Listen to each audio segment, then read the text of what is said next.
If you've ever read Matthew 24 and felt a bit lost, don't worry because you're in good company, because no one really has this all perfectly figured out. But for what it's worth, I think the best view is the one that doesn't just sound neat in a few isolated verses, it's the one that makes sense of the most biblical data without contradicting anything anywhere. So, what do we do with Jesus' words in Matthew 24? This generation will not pass away until all these things take place. Well, let's break down the main views. Partial preterism says that most of what Jesus described, the wars, persecution, the abomination of desolation, was fulfilled in 70 AD when Jerusalem fell, but that his second coming and final judgment are still ahead in the future. And now, a strength of this view, I think, is that it takes Jesus' words seriously in their first century context and explains his warnings to the disciples. But I think there's a problem because Jesus didn't say that some of these things would take place. He said all these things, including the gospel reaching every nation, his visible return on the clouds, and the gathering of the elect from the entire world, just a few verses before. And that simply didn't happen by 70 AD.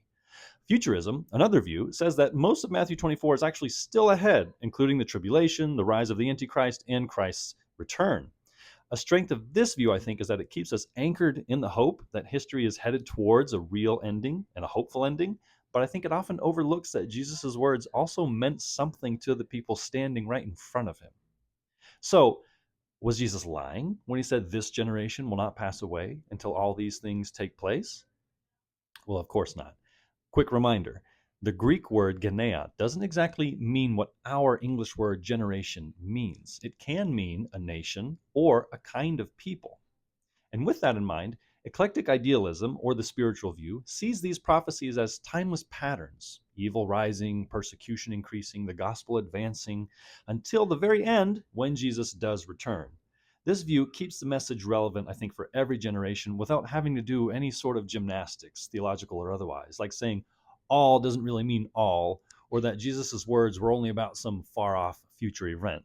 Now, sure, if you take idealism too far, it can sound symbolic. But remember, Jesus wasn't just warning about a spiritual battle, he was preparing his followers for real suffering in a real world. And that's why I land in this view. It's often called the eclectic or modified idealist view. I think it holds all these truths together without compromising any of them. Because prophecy does have layers, and I think it was partly fulfilled in 70 AD, and it's been unfolding throughout history and ultimately will be completed when Christ returns. Because Jesus' words were true for the disciples then, and they're still true for us now.